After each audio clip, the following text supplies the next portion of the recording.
నిన్నటి రోజున ఈ రోజున పచ్చ మీడియాలో వస్తున్న ప్రచారంపై ఈరోజు ప్రెస్ మీట్ పెడతాం జరుగుతూ ఉంది. గుంటూరు ఘాటు మిర్చి ఘాటుకి తెలుగుదేశం పార్టీ వెలువెల్లాడిపోతూ ఈరోజు ఒక దుష్ప్రచారానికి కొత్త పొంతలు దొక్కుతూ ఉంది. మా పార్టీలోనే ఏదో జరుగుతున్నట్టుగా క్రియేట్ చేసి నా ఒక పోటీని వాళ్ళు తట్టుకోలేక ఈరోజు గిలగిలా కొట్టుకుంటా ఉన్నారు. నేను ఆ మొదటి రోజే చెప్పా, ఇక్కడ ఉంది గుంటూరు మిర్చి ఘాటు అని. ఈరోజు ఏదైతే ఆర్థికంగా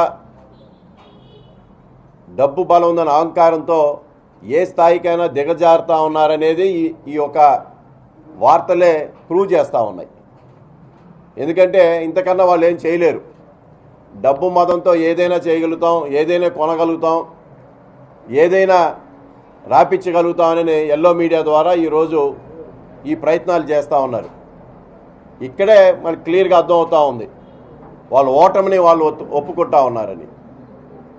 నేను ఒకటే చెప్తా ఉన్నా, 2 పర్యాయాలు వైసీపీ ఇక్కడ ఓడిపోయింది, కానీ ఈ 3వ పర్యాయం వైసీపీ ఇక్కడ గెలవబోతూ ఉంది. వైఎస్ఆర్ కాంగ్రెస్ పార్టీ జెండా గుంటూరు పార్లమెంటు మీద ఎగరబోతూ ఉంది. ఇది స్పష్టం. మీరు ఎన్ని రకాలైన దుష్ప్రచారాలు చేసినా ఇక్కడ ఎవరు కూడా దాన్ని నమ్మే పరిస్థితిలో లేరు. వైసీపీ కేడర్ కానీ ఎవరైనా సరే ఇవాళ మేము ఒకటే చెప్తా ఉన్నాం, ఈ యొక్క పార్లమెంట్ పరిధిలో లేదు నా రాజకీయ పరిధిలో ఎన్నో కార్యక్రమాలు చేశాం. మిర్చి యార్డ్ నుంచి పొన్నూరు శాసనసభ్యుడి వరకు కూడా లేదు, దానికి ముందు కూడా ఎన్నో సేవా కార్యక్రమాలు గుంటూరులో పెద్ద ఎత్తున చేయడం జరిగింది. గుంటూరు పట్టణ ప్రజలందరూ కూడా తెలుసు. కానీ ఎటువంటి సేవా కార్యక్రమాలు చేయకుండా 2014లో సీట్లు ట్రై చేశానని చెప్పాడు, 2019లో సీట్ ట్రై చేశానన్నాడు, ఇవాళ సీట్ తెచ్చుకున్నాను అంటా ఉంటాడు. లేదు నాకు కోట్ల రూపాయలు ఉన్నాయి అన్నాడు. ఒక్క సేవా కార్యక్రమం అయినా చేశాడా అని అడుగుతా ఉన్నా. మరి 2 పర్యాయాలు నేను ప్రయత్నం చేశానన్నాడు. ఈ 10 సంవత్సరాల్లో కనీసం ఒక్క సేవా కార్యక్రమాన్నా చేశాడా అని అడుగుతా ఉన్నా. ఇవాళ నేను గెలిచిన తర్వాత సేవా కార్యక్రమాలు చేస్తానంటా ఉన్నాడు. అంటే అర్థం ఏంటి? అంటే నిన్ను గెలిపిస్తే నీ మీద ఆధారపడి నువ్వు ఇష్టమైతే చేస్తావు, లేకపోతే చేయవా? అదే నా వరకు వచ్చినప్పుడు ఇవాళ గుంటూరు పట్టణంలో 25 సంవత్సరాలు పైగా ఇవాళ ఎన్నో పలు సేవా కార్యక్రమాలు చేశాం. ఎంతోమందికి స్కాలర్షిప్స్ ఇవ్వటం జరిగింది. ఎన్నో సంవత్సరాలు, 15 సంవత్సరాల దాకా నా సొంత డబ్బుతో నేను వందలాది మంది స్టూడెంట్స్కి స్కాలర్షిప్స్లు ఇవ్వటం జరిగింది. అదేవిధంగా గుంటూరు మిర్చి యార్డ్కి కూడా నేను 16 సార్లు గెలిచాను. 20 సంవత్సరాలు ప్రెసిడెంట్గా ఉన్నా. అక్కడ ఉన్న కార్మిక సంఘాలకి, అక్కడ ఉన్న వ్యాపార సంఘాలకి, అదేవిధంగా ఆంధ్ర రాష్ట్ర అగ్రికల్చర్ మార్కెట్స్ అసోసియేషన్ ప్రెసిడెంట్గా మొత్తం ఉమ్మడి ఆంధ్ర రాష్ట్రంలో 116 మార్కెట్ యార్డులకి నేను ప్రెసిడెంట్గా పనిచేశాను.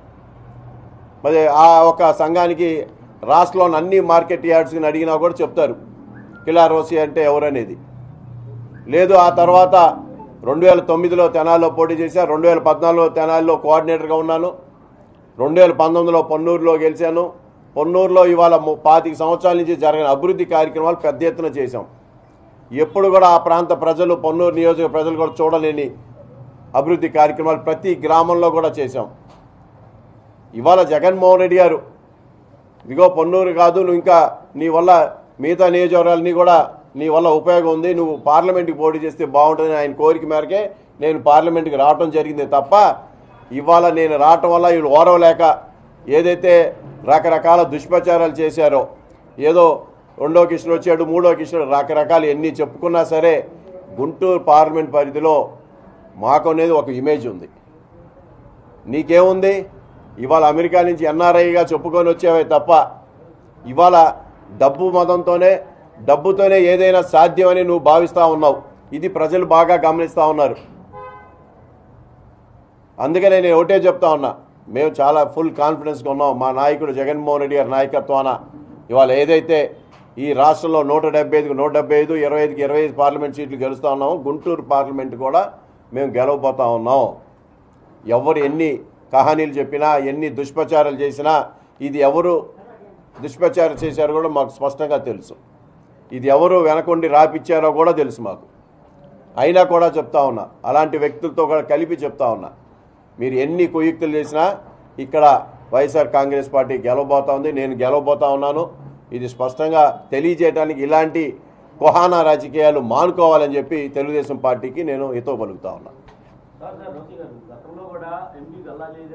గెలిచి అనంతరం ఇక్కడి నుంచి వెళ్ళిపోయారు. అదేవిధంగా ఈసారి సంస్థాన్ని కూడా గెలిచిన తర్వాత ఇప్పుడు ఓడిపోయి వెళ్ళిపోతారని చెప్పి ప్రచారం మీ పార్టీ నాయకులు చేస్తున్నారు. ఇది వాస్తవం కదా, ఆయనే ప్రూవ్ చేశాడు కదా.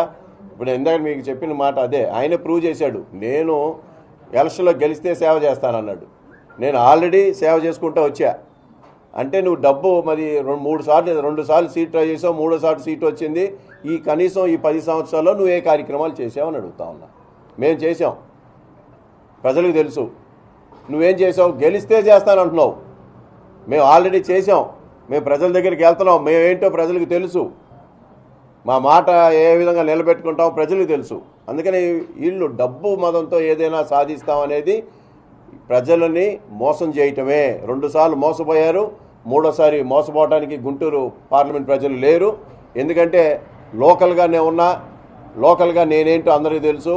గత 2 పర్యాయాలు చిత్తూరు జిల్లాని తీసుకొచ్చారు, ఈసారి అమెరికా నుంచి దిగుమతి చేశారు. సో గుంటూరు ప్రజలు తప్పకుండా ఎన్ఆర్ఐని ఎక్స్పోర్ట్ చేస్తారు రేపు ఎలక్షన్ అయిన తర్వాత. లేదు, పేపర్లో వచ్చిన దాని గురించి చెప్తాను. రాయించింది కానీ లేకపోతే అసంతృప్తులు కానీ మీ పార్టీలో ఉన్న బ్యాక్ పార్టీస్ చేస్తున్నారనుకోవాలా, లేదంటే టీడీపీ నాయకులే ఇచ్చేస్తున్నారనుకో? మీరు ఆ రోజు స్టేట్మెంట్ చూస్తుంటే టీడీపీ నాయకులే మాట్లాడారు ఆ రోజు. ఎందుకంటే మొట్టమొదటిలో అంబటరాయుడు గారు అని తీసుకురావడం జరిగింది, తర్వాత ఉమ్మారెడ్డి వెంకటరమణ గారిని తీసుకురావడం. సో ఈక్వేషన్స్ ఏ పార్టీ అయినా సరే గెలిచే అభ్యర్థిత్వాన్ని ఆలోచిస్తుంది. సో వాళ్ళిద్దరు ఓడిపోతారని కాదు, కానీ ఉన్నాళ్ళలో బెటర్ క్యాండిడేట్ ఎవరని ఆలోచించి జగన్మోహన్ రెడ్డి గారు నన్ను తీసుకురావడం జరిగింది. నా సైడ్ నుంచి ఎటువంటి ప్రపోజల్ లేదు. ఉన్నది ఒకటే ప్రపోజల్, జగన్మోహన్ రెడ్డి గారు పిలిచి పొన్నూరు నువ్వు బాగా చేసావు, గుంటూరు పార్లమెంట్కి నీ వల్ల ఉపయోగం ఉంది, గుంటూరు పార్లమెంట్ నువ్వైతే కరెక్ట్ అని చెప్పి నన్ను పంపించడం జరిగింది.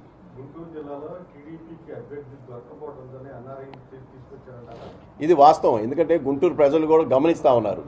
గత 2 పర్యాయాలు ఎక్కడో నాన్ లోకల్ పర్సన్ని తీసుకొచ్చారు, గల్లా జయదేవ్ అని, చిత్తూరు ఆయన బడా పారిశ్రామికవేత్త.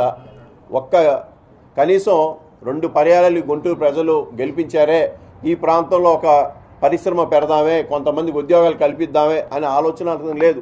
ఉద్యోగాలు కల్పిస్తానని చెప్పాడు, పరిశ్రమ పెడతానని చెప్పాడు, కానీ కనీసం మాట నిలబెట్టుకోవాలా. ఒక స్థానిక ఎమ్మెల్యేగా నేను ఈ లాస్ట్ 5 సంవత్సరాల్లో ఒక్కరోజు కూడా ఒక్క ప్రభుత్వ కార్యక్రమాల్లో గుంటూరు పార్లమెంట్ మెంబర్ని నేను చూడలా. ఏ ఒక్క అధికార కార్యక్రమాల్లో గుంటూరు పార్లమెంట్ మెంబర్ని నేను ఒక్కసారి కూడా చూడలా. ఇంకా ప్రజలు ఎక్కడ చూస్తారు? సో దీన్ని బట్టి తెలుగుదేశం పార్టీ నాయకులు ఎక్కడా కూడా వాళ్ళకి స్థానికంగా వాళ్ళకి ఎక్కడ నాయకులు లేరు కాబట్టి బయట నుంచి తీసుకొస్తా ఉన్నారు. ఇవాళ కొత్తగా అమెరికా నుంచి దిగుమతి చేశారు. అంటే నేను ఈ మీటింగ్ పెట్టిన మెయిన్ ఉద్దేశం ఏంటంటే ఈ ప్రెస్లో వచ్చిన దాన్ని మనం ఖండించడానికి. అంటే దీన్ని రకరకాలు క్రియేట్ చేస్తూ ఉంటారు కదా, దాన్ని ఫుల్ స్టాప్ పెడతాని కోసం.